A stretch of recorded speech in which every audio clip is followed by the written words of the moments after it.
चला तर मग रेसिपीला सुरुवात करूया। त्यासाठी आपण मैदा घेतला आहे 2 कप। मैदा चाळून घ्यायचा, त्यात चवीनुसार मीठ घालायचं। हातावर आपण 1 चमचा ओवा घालायचा, 1 चमचा जिरं घ्यायचं। जिरं सुद्धा आपण हातावर क्रश करून घालूया। त्यात आपण मोहन घालणार आहोत। तेल छान कडकडीत गरम करून घ्यायचं आणि मग मैद्यावर आपल्याला घालायचं आहे। आता आपण मोहन घालून घेऊया आणि छान चमच्याने गरम आहे म्हणून मिक्स करून घेऊया।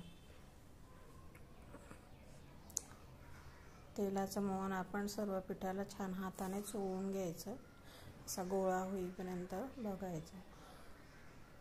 आता त्यात थोडं पाणी घालून आपण 10 मिनिटासाठी आपण झाकून 10 मिनिटानंतर आता आपलं पीठ तयार झालेलं आहे। आता छान आपण एक गोळा घेऊन त्याची पोळी लाटून घेणार आहोत।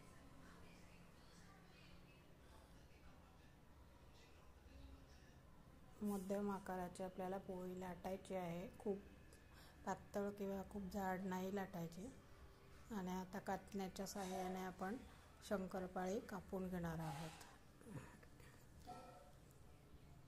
त्याबरोबर आपण आता गॅसवर तेल गरम करायला ठेवलेलं आहे।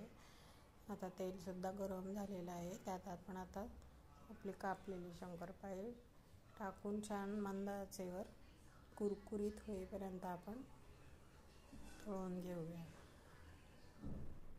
छान सोनेरी रंग येईपर्यंत तळायचे आणि छान कुरकुरीत देखील होतील। आता आपली शंकरपाळी छान झालेली आहे, त्यात आपण काढून घेऊया। अशा प्रकारे सर्व शंकरपाळी आता आपण तळून घेणार आहोत। गोल्डन रंगावर आपल्याला तळायचे आहेत। आता आपली सर्व शंकरपाळी तळून तयार झालेली आहे। रेसिपी आवडल्यास लाईक करा, शेअर करा।